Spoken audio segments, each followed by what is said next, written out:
Greetings sailors and welcome back to World of Warships and a viewer replay because it's been a little while since the last one. This is the Big Wildfire. This is a slightly older game. This is I think 0.65, something like that. And he's in the Myoko, although actually it is one of the Myoko clones. He's really in the Southern Dragon, but in replays the event ships and the special ships tend to just show up as the regular counterparts. So for some of you that might be a good thing, because I know there are a fair few people that don't like the weeb ships or the different looking ships, although personally I quite like the Southern Dragon in particular. Yeah, for some of you it might be a bit disappointing to not see the special camo. But either way, it's a Myoko and it's a very capable Tier 7 cruiser. In fact, it's arguably the best of the Tier 7 cruisers, even now when we've had more lines added, because I've not covered this ship in a while, I don't think. It has been a year or more. So, you know, it's one of those ones, it's an older ship, it's one of the from one of the original lines in the game, but it has held up very, very well. And a big part of that is it's just not as squishy as a lot of the other cruisers. It's actually got enough armour to be able to bounce shots if you're angling properly, because in something like a Pensacola, for example, it doesn't especially matter how you're angling, you're just going to likely get penned anyway. Or, you know, Fiji's another good example of that, where the angling doesn't really matter, you just have to hope you're not going to get hit. Whereas in a Myoko, you can actually position and angle yourself and as a player do something to try and minimise the chances of eating a lot of citadels. Now of course if you're sailing along broadside, it's going to be painful either way, but just that extra bit of armour, enough armour to make a difference, really does help this out a lot. And of course it's got those very nice Japanese 8-inch guns as well, with a pretty good fire chance, but also very, very usable AP. So this is good matchmaking, it's a top tier game, and it's a standard game as well here on Neighbours, and that can often be quite awkward, because you tend to get the teams just blobbing up on one side or the other. And unlike a domination game where you're fighting to maintain control of 2/3 of the caps, instead there's not really a clear objective. What tends to happen is that the teams mill around and just kind of try and knock lumps out of each other, and at that point it becomes a bit of a runaway train in terms of who is firing and doing damage and getting the kills most effectively. And so far, it seems to be the enemy team. They are 2 ships ahead already, so it's not a great start, but, you know, we're not that far into this game as of yet. There's also a Cyclone coming. Now, that actually might prove to be decisive, because they're losing this one so far. In fact, they are now almost twice as many points behind as the enemy team. They're getting towards twice as many points behind, but the effect of the Cyclone could be to seriously break up the engagement. So instead of 2 big blobs firing each other, it will become much smaller engagements, and at that stage of things it becomes easier for a group of say 2 or 3 ships to pick off one ship that's just come into render range once the visibility drops down to that 8-kilometer limit. So that could have a fairly dramatic effect. Now, as both teams have congregated towards the north and are using that island cover, although as we've seen the enemy team seems to be much more effective so far, well, that's left this one lone Scharnhorst free to creep round the south and basically be unmolested up until this point.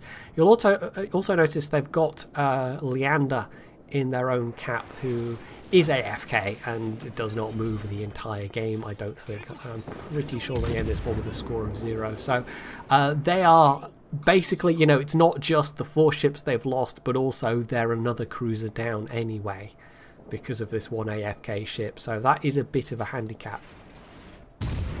So the good news is that this is a Scharnhorst, so if they're firing AP, Wildfire can definitely resist their shells with proper angling, but of course the downside is they're going to have a faster rate of fire, and at the moment they're firing HE anyway. But it's German dispersion versus you know, the better dispersion of his guns and also faster rate of fire of his guns, so this is actually not a terrible engagement. So visibility is dropping sharply. There's still 4 ships down versus 2, so it's not a major disadvantage, but it is a disadvantage, and the enemy team definitely seems to have the upper hand at the moment. And there we go, it dropped another couple of ships in the interval of that ship cut. What? Brain, well done. And this is the part where the Cyclone comes into effect, and it starts being a series of smaller, closer range engagements. And this is the part where they have the chance to bring this back. So that's that Atlanta just completely knocked out, and Wildfire using their AP shells to pretty good effect.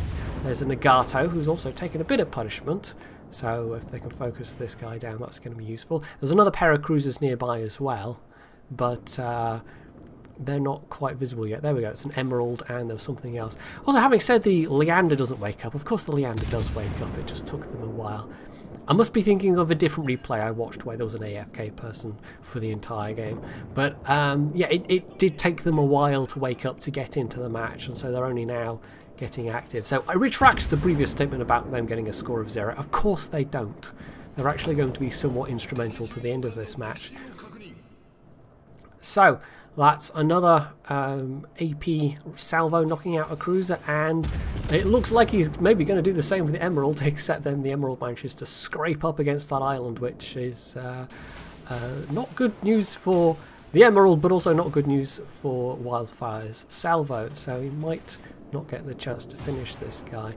The Scharnhorst has also gotten into range, and oh, there we go, someone else gets the kill, and has put a few shots in his direction, but they seem to be more concentrating on the Leander, and there's also a foot attacker down that way as well. So he's put out torps. They have, of course, the 10-kilometer range. Once you get past tier 5, you know, tier 5, with the exception of the premium Otago at tier 8, tier 5 is the last of the Japanese cruisers that has a nice torpedo drop. So you've got to get your ship quite far around to make a drop, and it wasn't honestly even that well led of a drop, and it's the fact that the Scharnhorst managed to run themselves aground that let the torpedoes catch up with them. I think otherwise they might have taken one and the rest would have missed. So that's useful though. The fact that the Scharnhorst ran themselves aground and made that error has given them a nice opportunity. There's also the full attacker torps to dodge, but those were spotted nice and early, so that shouldn't be an issue. So having gone from quite the disadvantage for the majority of this match. Well, they're down to now only 3 ships, but the enemy team is down to 4 ships. And Wildfire's managed to rack himself up up over even 100,000 damage. He's up to 120k at this point. So I think their idea is that they will pick off the isolated ship and then turn around and deal with the other ships, which is not a bad plan necessarily. But all of this is taking time, and they are now in the last 5 minutes. So there's the full attacker, and the Leander's just going for it. The Leander's spotting.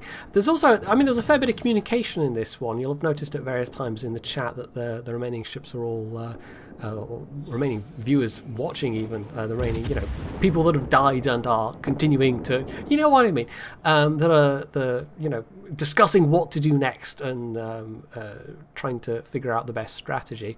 So that's always nice to see when you get people actually trying to communicate.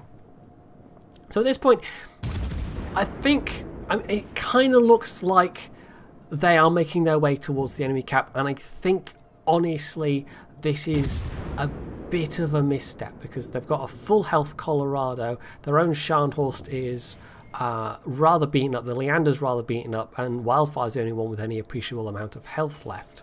So it's not looking great so far, and the fact that they are so close to the enemy cap, and there we go, the enemy Myoko has actually started capping theirs, means that they're going to have to go back and deal with it. They can't get into the enemy cap necessarily. They might be able to, like if the Myoko wasn't capping, they might be able to do it and have a chance of doing it before the Colorado shows up to decap, because the Colorado's a slow ship. But as it is, now they've got to get back to their own cap, and to do that they've got to go through that very high health Colorado. So that's one of the ships down, that's the Algerie burned out, but the Algerie has torpedoes, and this is another misstep perhaps, because if this was me and I had Hydro, as Wildfire does, I'd be using that right now. I would have assumed that the Algerie would have used their torpedoes, which I think they're 9 kilometers.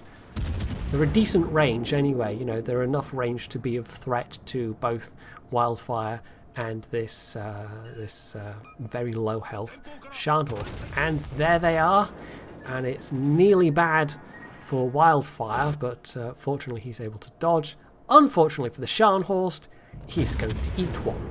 Now, there's a very good chance the Scharnhorst would have died very soon anyway to the Colorado's guns, but as it was, maybe they would have lived a little bit longer and done a bit more damage, and it would have helped take out this Colorado a bit quicker.